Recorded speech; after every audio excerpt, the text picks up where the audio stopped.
మన ప్రభువును రక్షకుడైన యేసుక్రీస్తు శ్రేష్టమైన నామంలో లివింగ్ గాడ్ మినిస్ట్రీ నుండి ప్రత్యేకమైన వందనాలు తెలియజేస్తూ ఉన్నాను. మనలను దేవుడు ఎందుకోసం పిలుచుకున్నాడు, ఎందుకోసం దేవుడు మనల్ని ఏర్పాటు చేసుకున్నాడు అన్న వాస్తవాలు మనం ధ్యానం చేస్తూ ఉన్నాం.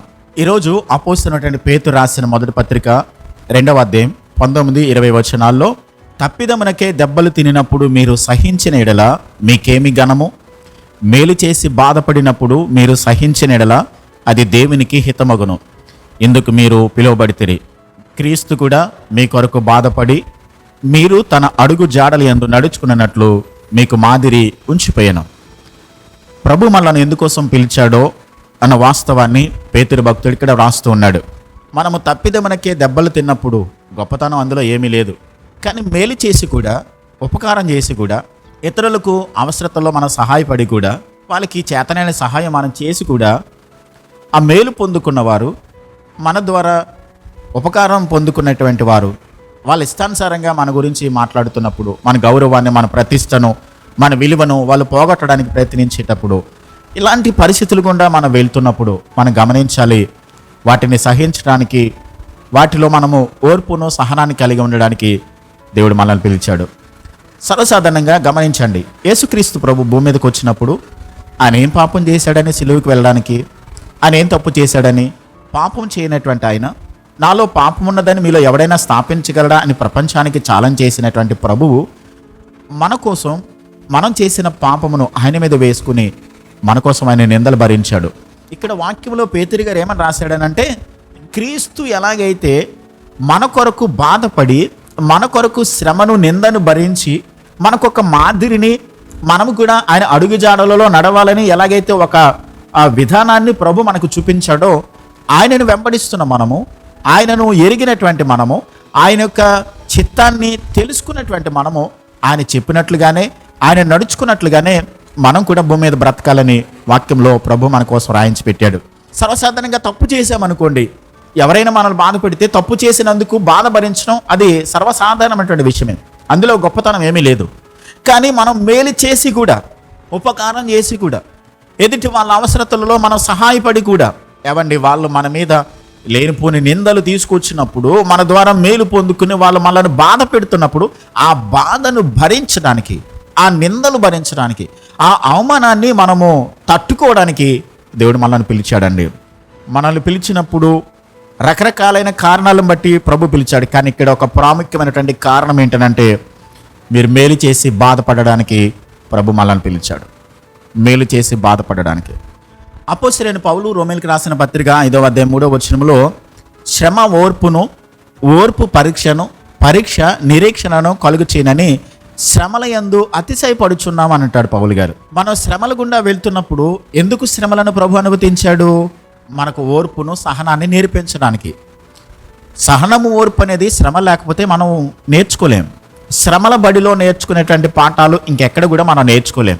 గొప్ప నిరీక్షణ ఏంటంటే, శ్రమలలో కనుక మనం ఓర్చుకున్నట్లయితే, పరీక్షలలో మనం తట్టుకోగలిగినట్లయితే, మనకు ఖచ్చితంగా పరీక్షల వెనుక ప్రమోషన్ ఉంటుంది. శ్రమ వెనుక దేవుడు ఖచ్చితంగా ఆశీర్వాదాన్ని ఇస్తాడు. కాబట్టి శ్రమలు వచ్చినాయని, పరీక్షలు గుండా వెళ్తున్నామని మనము ఓర్పును, సహనాన్ని మనము విడిచిపెట్టేసేవారుగా ఉన్నట్లయితే దేవుడు మనకు కలుగ చేసేటువంటి బహుమానాన్ని మనం కోల్పోతాం. శ్రమల వెనుక ఖచ్చితంగా దేవుడు బహుమానాన్ని ఉంచాడు. గమనించాలి, చూడండి, యోబును పరీక్షల గుండా దేవుడు వెళ్ళడానికి అనుమతించాడు. సాతాను శోధించినప్పుడు యోబు గ్రంథం 42:10 మనం చదువుకుంటాం, రెట్టింపు ఆశీర్వాదాన్ని దేవుడు యోబుకు అనుగ్రహించాడు. ఎందుకు జరిగింది? ఆ పరీక్షలలో, ఆ శ్రమలలో ఓర్పును, సహనాన్ని యోబు కలిగి ఉన్నాడు. యోబు ఓర్చుకున్నాడు కాబట్టి రెట్టింపు దీవెనను సంపాదించుకున్నాడు. సర్వసాధారణంగా కొంతమంది ఓర్చుకుంటారు. ఎలా ఓర్చుకుంటారంటే కంప్లైంట్ చేస్తూ ఓర్చుకుంటారు. కొంతమంది ఓర్చుకుంటారు ఎలాగనంటే సనుగుతూ, విసుగు చెందుతూ, బాధపడుతూ. అది సరైనటువంటి ఓర్చుకోవడం కాదు. ఓర్చుకోవడం అనేది కంప్లైంట్ చేయకోకుండా, ఈ పరిస్థితులను దేవుడు నాకు అనుమతించాడు, ఎందుకు దేవుడు నా జీవితంలో ఇలాంటి పరిస్థితులను అనుమతించాడో, దేవాని చిత్తం ఏమైందో, మీ ప్రణాళిక, మీ ఉద్దేశం ఏమైందో అది నా జీవితంలో జరిగించండి అని దేవునికి అప్పగించుకుని, దేవుని చిత్తానికి మనల్ని మనం సమర్పించుకున్నప్పుడు దేవుడు తన చిత్తాన్ని మన పట్ల నెరవేర్చి ప్రతి పరీక్ష వెనుక, ప్రతి శోధన వెనుక తగినటువంటి ఆశీర్వాదాన్ని దేవుడు మనకి ఇస్తాడు. అంతేకాదు కొంతమంది ఏదైనా సమస్య వస్తే ఓర్చుకోరు. కొంతమంది వారి ప్రార్థనకు దేవుడు సమాధానం ఇవ్వకపోతే ఓర్చుకోరు. దేవుడు ఒకవేళ ఆలస్యంగా వారి ప్రార్థనకు సమాధానం ఇస్తే గనక ఓర్చుకోరు. సహనము, ఓర్పు అనేది వారి జీవితాలలో పూర్తిగా కోల్పోయిన వ్యక్తులుగా కనబడతారు. అది సరైన విధానం కాదు.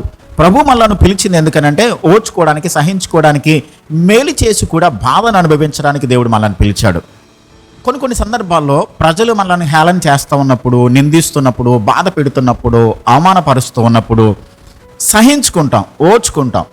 సహించుకున్నప్పుడు మనం ఏం మాట్లాడతామంటే నేను కాబట్టి సహించుకోగలుగుతున్నాను, నేను కాబట్టి ఓర్చుకోగలుగుతున్నాను అని సర్వసాధారణంగా మనుషులుగా మనం మాట్లాడతాం. అపోస్తలుడైన పౌలు కొరింథీయులకు రాసిన మొదటి పత్రిక 10వ అధ్యాయం 12-13 వచనాల్లో శోధన మనం సహించగలిగిన దానికంటే ఎక్కువగా మనను శోధనల గుండా ఆయన వెళ్ళనీయడు.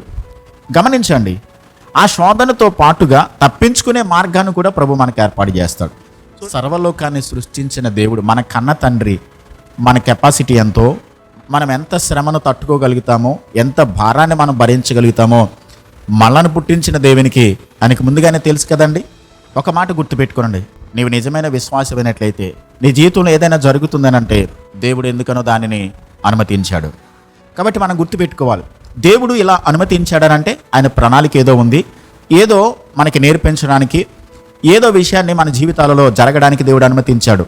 కాబట్టి ఆ విషయాన్ని బట్టి ప్రభుని స్తుతిస్తూ, ప్రభుని గణపరుస్తూ, ప్రభా ఏ పాఠాన్ని నాకు నేర్పించడానికి ఈ పరిస్థితిని అనుమతించావని దేవుని దగ్గర మనం కనిపెట్టి ప్రార్థించినప్పుడు ఆ పరిస్థితులలో దేవుడు మనకి నేర్పించాలనుకున్నటువంటి పాఠాన్ని ప్రభు మనకి నేర్పించి ఇంకనూ దేవునికి దగ్గరగా రావడానికి దేవుడు మనకి సహాయం చేస్తాడు తప్ప, శోధన వచ్చినప్పుడు, అవమానం వచ్చినప్పుడు, నిందలు, హేళనలు ఎదురైనప్పుడు సహించుకోవడం మానేసి దేవుని మీద తిరుగుబాటు చేయడం, లేకుంటే మనల్ని నువ్వు హింసించిన వారిని, మన బాధ పెట్టిన వారి మీద మరలా మనం ప్రతీకారం తీర్చుకోవడానికి ప్రయత్నించడం అది సరైన పద్ధతి కానే కాదు.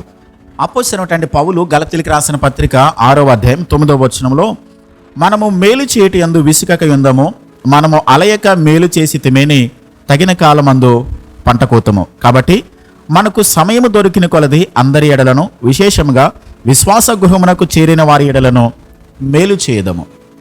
మనము మేలు చేసాం, ఉపకారం చేసాం. మేలు పొందుకున్న వారు, మన ద్వారా సహాయం పొందుకున్నటువంటి వారు మన మీద తిరుగుబాటు చేసినప్పుడు మనకు అనిపిస్తుంది, ఎందుకు నేను సహాయం చేశానా, ఎందుకు వీళ్ళకి నేను మేలు చేశానా, ఎందుకు నేను వాళ్ళ కష్టం వచ్చినప్పుడు నా దగ్గరకు వచ్చి చెప్పుకున్నప్పుడు నేను ఎందుకు వాళ్ళకి మేలు చేసి వాళ్ళకి ఆదుకున్నానా అని చెప్పని మనకి బాధ అనిపించవచ్చు. కానీ ఒక మాట గుర్తుపెట్టుకోనండి, మన ద్వారా ఉపకారం పొందినటువంటి వారు మనలను లేనిపోని నిందల గుండా మనల్ని తీసుకుని వెళ్తున్నప్పటికీ కూడా గ్రహించాలి, మనం అర్థం చేసుకోవాలి. ఏంటంటే ప్రభు చూస్తూ ఉన్నాడు. మనం చేసిన ప్రతి మేలుకు, మనం చేసిన ప్రతి ఉపకారాన్ని కూడా ప్రభు తన లెక్కలో రాసుకుంటున్నాడు. తగిన సందర్భంలో, తగిన సమయంలో ఖచ్చితంగా దేవుడు తగిన ప్రతిఫలాన్ని ఇస్తాడు. 6వ అధ్యాయం 6వ వచనంలో గలతీ పత్రికలో మనుషుడు ఏమి విత్తుతాడో అదే పంటను తిరిగి కోస్తాడు. మనం మంచిని విత్తితే మంచినే తిరిగి కోస్తాం.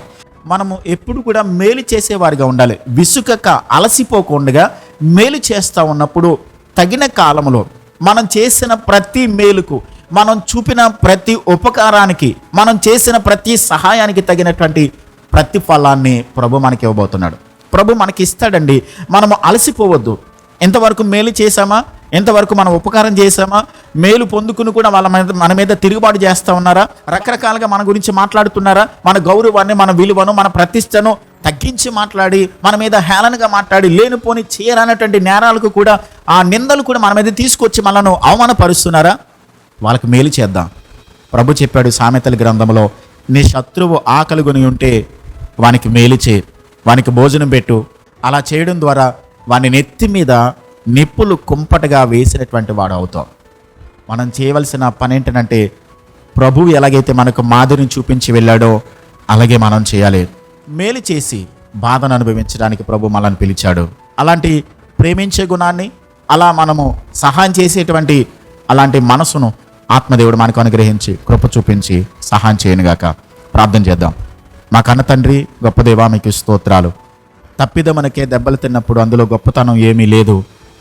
మేలు చేసి కూడా బాధను అనుభవించడానికి మీరు మమ్మల్ని పిలిచారని మీరు మాతో మాట్లాడుతున్నారు. యథార్థమైన హృదయంతో మిమ్మల్ని వెంబడించేటువంటి అనేక మంది బిడ్డలు ప్రభా, ఎదుటి వాళ్ళు కష్టాలు ఉన్నప్పుడు వారికి చేతనైన సహాయం చేసి కూడా ఈ రోజున లేనిపోని నిందలు, అవమానాలు, వారు మాట్లాడే మాటలు వింటున్నప్పుడు ఇలాంటి పరిస్థితులు గుండా ఎందుకు నేను వెళ్తున్నాను అని చెప్పిన ఒకవేళ ప్రభా నిరాశతో ఒకవేళ బాధపడుతూ దుఃఖముతో ఉన్నట్లయితే దయచేసి అలాంటి హృదయాలను వారికి ఓదార్పుని కలిగించండి. అలసిపోకోకుండా మేము సహాయపడేవారిగా ఉండాలని మీరు మాకు నేర్పిస్తూ ఉన్నారు. మేము చేసినటువంటి ఉపకారానికి తగిన ప్రతిఫలాన్ని ఒక్కొక్క దినాన మేము చూడబోతున్నామని, దానికి తగినటువంటి ప్రతిఫలాన్ని మీరు ఇవ్వబోతున్నారని మీ వాక్యాన్ని బట్టి మేము నమ్ముతున్న విశ్వాసం ఉంచుతున్న మీరు మాకు నేర్పించిన పాఠాలను బట్టి మీకు వందనాలు, స్తోత్రాలు ప్రభా. పరిశుద్ధాత్మదేవ, మీ దైవికమైనటువంటి ఆదరణ, ఓదార్పు, తండ్రి నిరీక్షణ వారి హృదయాలు మీరు స్థిరపరిచి, కృప చూపించి, మేలు చేసి, కాపాడి, బలపరిచి మీ నామానికి మహిమ తెచ్చుకునిమని యేసుక్రీస్తు నామములో ప్రార్థించి వేడుచున్నాను మా పరమ తండ్రి. ఆమేన్.